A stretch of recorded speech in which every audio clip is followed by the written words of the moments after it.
عزیز نے اڑا دیا. کیپٹل گینز ٹیکس نہیں ہے. اور سب سے بڑی بات یہ کہ چوری کر کے بے ایمانی کر کے انڈر انوائسنگ یہاں سے رشوت لے کے پیسہ باہر بھجواؤ اور وہاں سے ڈالرز میں واپس کر دو اور کوئی ٹیکس نہیں ہے. صحیح ہے. ٹھیک ہے. جتنی حرام کی کمائی ہے باہر سے یہاں بھیجی جا سکتی ہے. ٹھیک ہے. اور اس پر کوئی ٹیکس نہیں ہے. کم از کم بڑی مہربانی ہے واپس تو بھیج رہے ہیں. واپس بھیج رہے ہیں تاکہ اس سے اور کما سکیں پھر اور یعنی کہ آپ کا مطلب ہے کہ منی لانڈرنگ کی ایک انڈسٹری بن گئی. دوسرے گفٹ ٹیکس ہوتا تھا. پیسہ میرے پاس آیا میں نے آپ کو بانٹ دیا. ٹھیک ہے جی تاکہ آپ کی دولت کم ہو آپ پہ ٹیکس نہ لگے. ٹھیک ہے. تو گفٹ ٹیکس دینے پہ ٹیکس ہوتا تھا وہ اڑا دیا. پھر ڈیتھ ڈیوٹی تھی. ڈیتھ ڈیوٹی وہ کس بارے میں کہ آدمی مر جائے تو اس کی جائیداد میں گورنمنٹ کا حصہ بھی ہے. تو سر یہ بگ بردر کی ایک قسم کی گورنمنٹ نہیں. بگ بردر کی نہیں یہ ساری باتیں انگریز کی حکومت سے لی ہوئی تھی. ٹھیک ہے لیکن سر انگریزوں نے ٹائم تو چینج ہو رہا ہے نا. ٹائم تو چینج ہو رہا ہے اس لیے کہ ان پر اور ٹیکس لگایا جائے.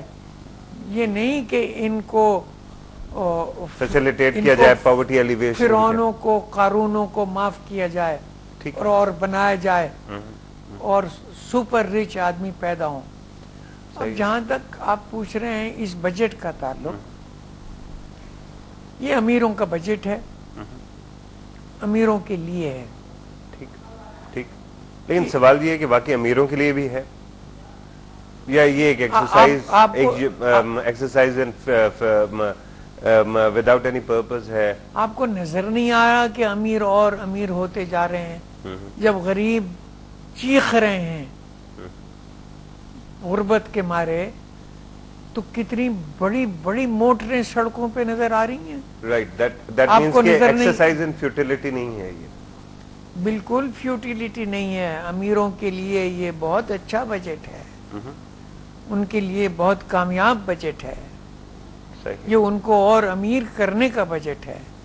تو یہ پاکستان پیپلز پارٹی کی حکومت ہے جس کا داغ بیل آپ نے رکھی تھی اور آج کیوں ہو گیا یہ آپ کی پارٹی کے اندر اتنے انریلسٹک کیا چیزیں تھی جو آج ایسے بن گیا؟ ہماری پارٹی پر ڈاکہ پڑا. کس نے مارا؟ بے نظیر نے. کوئی کہے گا ساری اپنے باپ کی پالیسی بدل دی.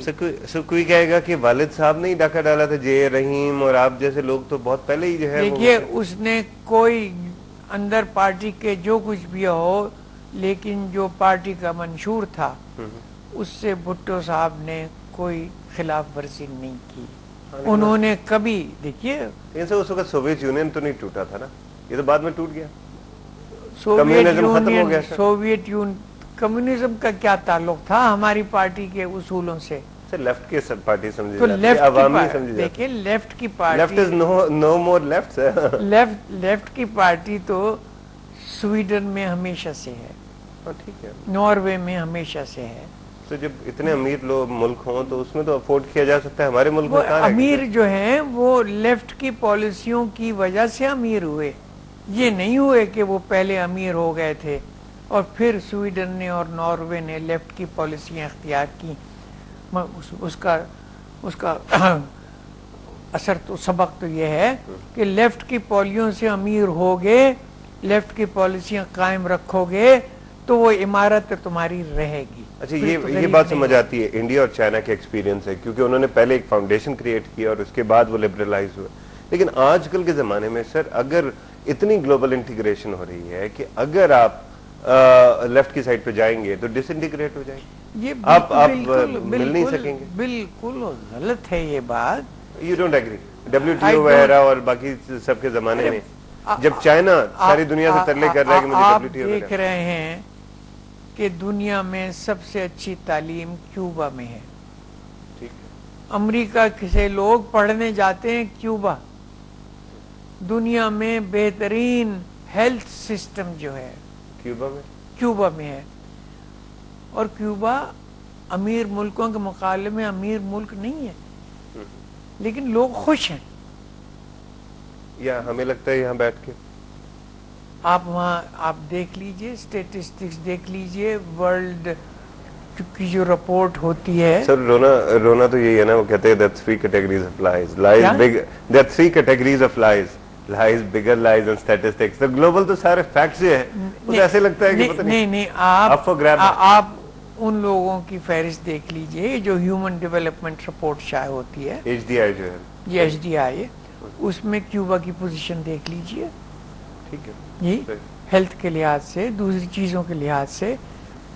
پھر دوسرے ملک تبدیل ہوتے جا رہے ہیں لیفٹ کی طرف. اچھا مجھے یہ بتاؤ کہ امریکہ نیشنلائز بینک کر لے تو ٹھیک ہے، اس سے بڑی فیلیور رائٹ کی، کیپٹلزم کی اس سے بڑی فیلیور. سر یہ برٹن نے نیشنلائز یار قبضے میں لے لیے سر یہ آرگومنٹ بہت دفعہ آئی ہے، اور بات یہ ہے کہ کیپٹلزم فیل نہیں ہوا سر، کیپٹلزم کی ایک نئی جنریشن فیل ہوئی ہے. اچھا ٹیمپریرلی جو ہے نا نیشنلائز کر لیں، بعد میں اس کو ختم کر دیں گے سر. وہ جب ختم کر دیں گے جس طریقے سے ختم کر دیں گے، پھر اس سال آپ سے بات ہوگی انشاءاللہ اس کے متعلق. اچھا یہ جو انٹرنیشنل گلوبل فائنینشیل پرابلمز ہیں، اس کا کتنا ریفلیکشن دیکھتے ہیں آپ آج کے بجٹ پہ؟ ارے ہم چھوٹا سا ملک ہے جس کا ایکسپوجر ہی نہیں ہے، اس لیے کوئی مسئلہ نہیں، جس پہ اتنی بڑی مصیبت نہیں پڑی. ٹھیک، جتنے زیادہ کیپٹلزم کے حساب سے ایڈوانس ملک تھے اتنا ہی ان پہ زیادہ مصیبت پڑی ہے. ٹھیک جی، اور اس میں کچھ حد تک چین بھی شامل ہے. اچھا یہ جو ساری پلیجز ہیں، انفارچونیٹلی کچھ چیزیں تو ہم دیکھتے ہیں کہ فوج کا جو ہے ڈیفنس کے لیے جو بجٹ ہے وہ بہت بڑا ہوتا ہے، ہنڈریڈز آف بلینز میں ہوتا ہے. اس کے کمپیریزن میں 32-33 جو ہے نا بلین پہ جا کے ایجوکیشن کا بجٹ رک جاتا ہے، ہیلتھ کے لیے 6 بلین پہ رک جاتا ہے.